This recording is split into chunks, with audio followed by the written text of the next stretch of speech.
அவர் இந்த மாநிலத்தினுடைய கவர்னர் அல்ல, எங்களுக்கு எதிர்க்கட்சி தலைவர். ஒரு கவர்னருக்குரிய கண்ணியத்தையும் அந்தஸ்தையும் காற்றில் பறக்க விட்டுவிட்டு ஒரு எதிர்க்கட்சிக்காரன் பேசுவதைப் போல தரந்தாண்டு பேசுகிறார். எனவே நாங்கள் அவரை கவர்னராக நாங்கள் மதிப்பதும் இல்லை, அதை பற்றி பேசுவதும் இல்லை. பிரிவினைவாதம் எங்கே தலை தூக்கி இருக்கிறது என்றால் வடநாட்டிலே தான் பல இடங்களில் தலை தூக்கி இருக்கிறது. ஆனால் தமிழகம்தான் இன்றைக்கு எந்த விதமான வன்முறைகளுக்கு இடம் கொடுக்காமல் தென்றல் தவழுகிற பூமியாக மாற்றி வைத்திருக்கிறோம்.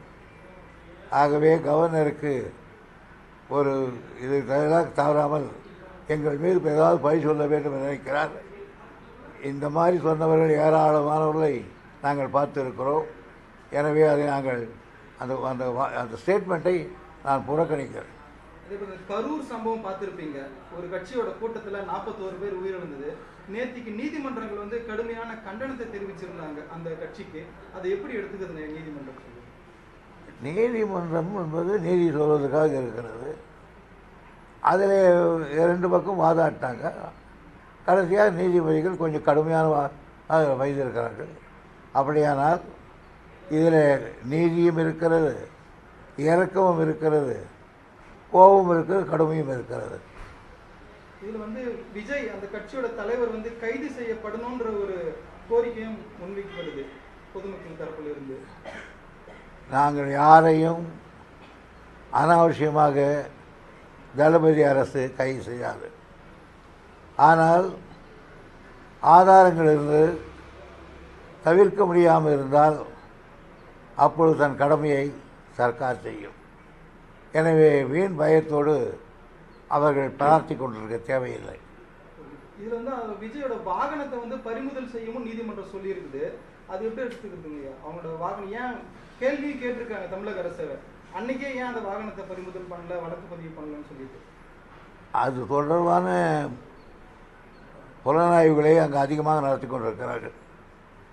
அதுக்கு முதல்வர் அவர்கள் அதற்கு வேண்டி எப்பொழுது வேண்டுமோ அப்போ நடவடிக்கை எடுப்பார். ஏன்னா நீதிமன்றம் பல வழிகாட்டுதல்களையும் இதுக்கப்புறம் அறிவிச்சிருக்குது. இப்போ முதலமைச்சர் பேசுகிறப்ப கூட இனி ஒரு சம்பவம் இது போன்று நடக்காத வண்ணம் தமிழகத்துக்கு பல விதத்தில் தமிழ்நாடு முன்னோடியாக இருக்குது இந்தியாவுக்கு.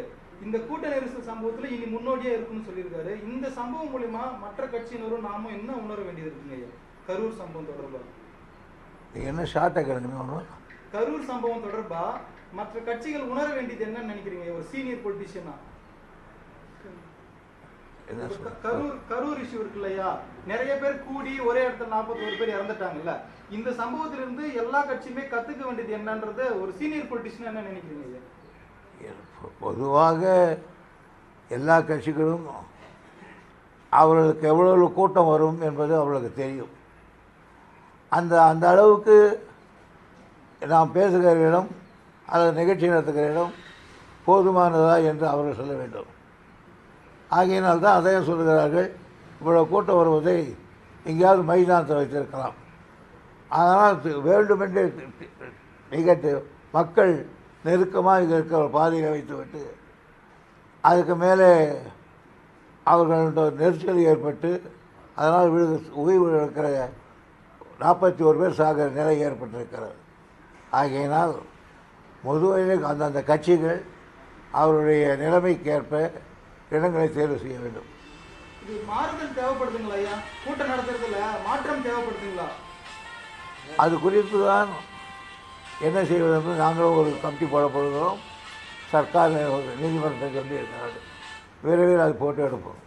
இதில் திமுக தான் காரணம்னு சொல்லிட்டு ஒரு பக்கம் பேசுகிறாங்க இல்லையா, அதில் என்ன நினைக்கிறீங்க? எங்களுக்கு என்ன காரணமாக இருக்க முடியும்?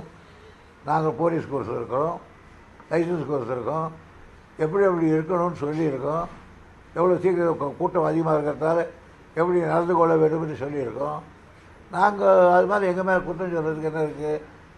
நாங்கள் அடுத்தேன் கவிழ்த்தேன்னு சொன்னதே இவ்வளோ நடந்த பிறகு கூட நிதானித்து இன்னும் சட்ட நுணுக்கங்களை பார்த்து கொண்டு தான் இருக்கிறோம். ஆக எங்கள் மேலே குற்றம் சொல்லுகிறவெல்லாம் அவர் ஒரு பகல் வேஷ அரசியல்வாதிகள். ஏன்னா இந்த புதுசாக அந்த கட்சியை முடக்கிறதுக்காக தான் திமுக அதை செய்யுதுன்றது அந்த கட்சி சார்பாக வைக்கப்படுற குற்றச்சாட்டுங்க. அப்படி ஒன்றும் எங்களுக்கு யாராவது எங்களை பயமுறுத்திடுவார்கள், முடக்கி விடுவார்கள் என்று சொல்வதற்கு நாங்கள் தயாராக அப்படி எந்த கொம்பனாலும் எங்களை ஆட்டி கூட அசைக்கிறதுக்கு பார்க்க முடியாது. காரணம், இது எதிர்ப்பிலே வளர்ந்த ஒரு இயக்கம். அண்ணா அவர்கள் ஒரு முறை சொன்னார்கள், திராவிட முன்னேற்ற கழகம் பாஷாணத்திலே புழுத்த பொழுது இதை வேறொரு பாஷாணம் அழிக்க முடியாது என்று சொன்னார். ஆகையினால் நாங்கள் பாஷாணத்தை போட்ட பொழுது எந்த கொம்பனும் எங்களை தொட்டு கூட பார்க்க முடியாது. இந்த சம்பவம் வரும் தேர்தலில் அந்த புதிய கட்சிக்கு பாதிப்பு ஏற்படுத்துமா இல்லை திமுகவுக்கு பாதிப்பு ஏற்படுத்துமா? அது என்னங்க, நானும் எங்களுக்கு யார் எந்த வேஷம் போட்டாலும், யார் எந்த அணியில் சேர்ந்தாலும் எங்களுக்கு கவலை இல்லை. we will come out with flying color.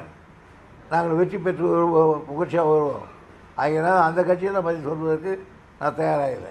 ஏன்னா இதில் பிஜேபியோட நடவடிக்கை நீங்கள் கவனிச்சிருப்பீங்க. இந்த கரூர் சம்பவத்துக்கு அப்புறம் குழு அமைக்கிறாங்க, எம்பி குழுக்கள் வருது, அவங்க கொடுக்குற ப்ரெஸ் மீட் எல்லாம் பார்த்துருப்பீங்க. ஒருவேளை பிஜேபி இதில் ஆதாயம் தேட பார்க்குதுங்களா? அதே தான், அவருக்கு ஏதாவது ஒரு ஒண்டிக்கிறதுக்கு ஒரு இடம் வேணும், ஒரு தாங்கிறதுக்கு ஒரு கம்பியை பிடிக்கணும்னு பார்க்குறாங்க.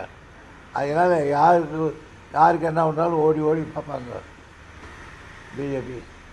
இந்த புது கட்சி பிஜேபியோட நடவடிக்கை பணிஞ்சு அந்த கட்சி பிஜேபி கூட்டணிக்கு போக வாய்ப்பு இருக்குங்க. Anything may happen at any time.